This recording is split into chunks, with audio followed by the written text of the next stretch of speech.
Mano džiaugsmo dėžė atkeliavo, ką tik tai kurjeris atnešė, tai iš karto einu žiūrėti, ką aš čia gavau, ką čia mano klientė gavo. Žodžiu, picų klientė. Greitų siuntos atėjimu. Ir nieko siūs nereikės, tiesiog susitiksim, kaip sakau, vietinė. Taip, šitą, taip. Kasgi atkeliavo?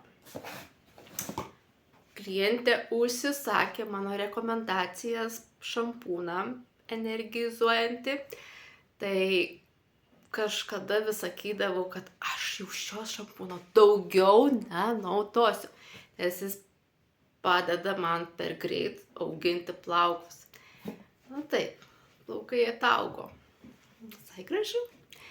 Ir šis šampūnas labai tinka, kai slenka plaukai, plaukai yra silpni, noras, kad jie paaugtų, atsigautų. Tai štai šitas, kaip sakau, juodas šampūnas.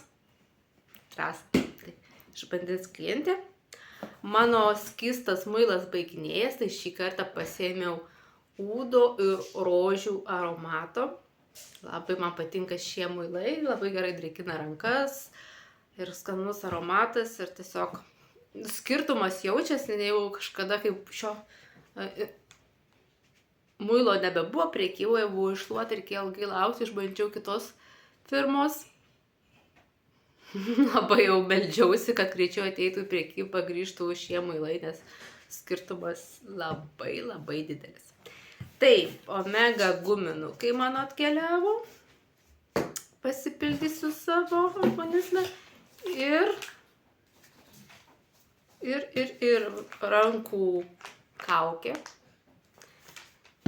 Užmylėta. Ir mano naujiena. Jau esu išbandžius šitas kaukę. Tai kadangi rekomenduojama per mėnesį 2 kartus naudoti, pasiėmiau 2 vienetus. Naudosiu. Patiko.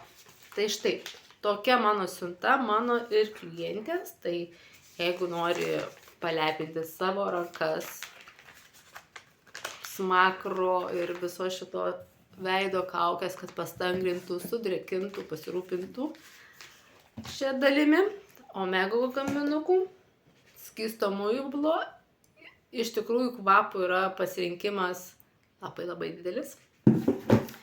Ir jeigu nori pasirūpinti savo silpnais plaukais, pradeda slinkti, tai šitas juodas šampūnas yra labai geras atradimas. Tau nuostabios dienos.